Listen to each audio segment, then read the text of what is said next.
Diego Luna, how are you keeping today? Very good, very sane and happy and excited still to be talking about a film I like and making sure you guys help us to let everyone know that the film is coming out tomorrow and that it'll be ready for them to see in most of the cinemas of this planet. I think most of the world is very aware of it.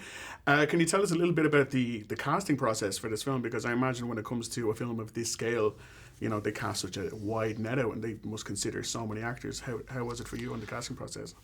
I received a call from Gareth Edwards and saying, let's meet for a quick coffee or a drink or something and just have a chat. And I was like, okay, he's meeting 20,000 actors and I'm one of them and it's going to give me 15 minutes and we're going to sit down and talk about whatever. And then I sat down and he was like, I want you to play this role. And I was like, what? Really? And I couldn't believe it. He said also, this is me talking, this is just the director. We're part of something bigger and we have to go to now, you know, get green light from the studio and we have to see that the chemistry between Felicity and you is perfect and many filters we have to go through. But I can tell you, I want to go through this journey with you because I think you will be great for this role. And I was like, yeah, I'll do it. And it lasted like 4 months of my life, that process, till I received a call saying, welcome to Star Wars.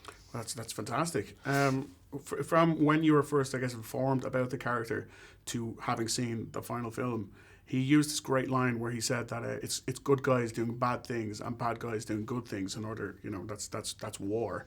And your character, even though he's a good guy, obviously does some bad things. Did your character go through many changes from when you were first informed about him to the final product that you've seen? I mean, through the whole process, things change, you know, and it was a very collaborative environment where everyone's voice was listened and everyone's opinion matter, you know, and definitely things were changing for better, you know.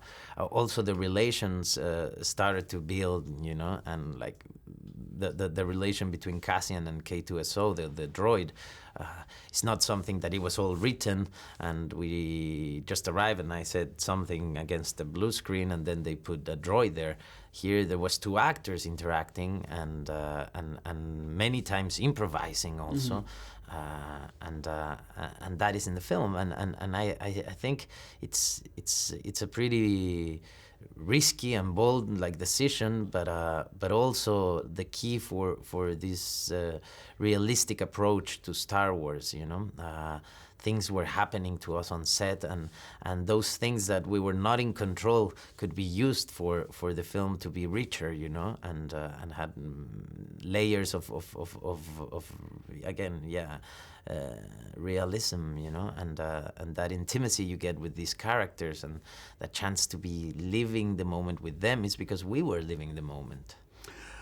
You've worked with some of the biggest directors in the world, and you've worked with some of the, you know, small indie directors as well from everywhere. With the worst directors of the world. Indie directors, let's say.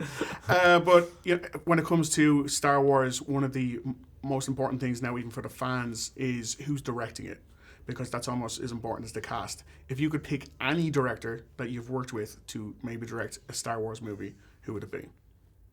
Wow, that's interesting. I don't know.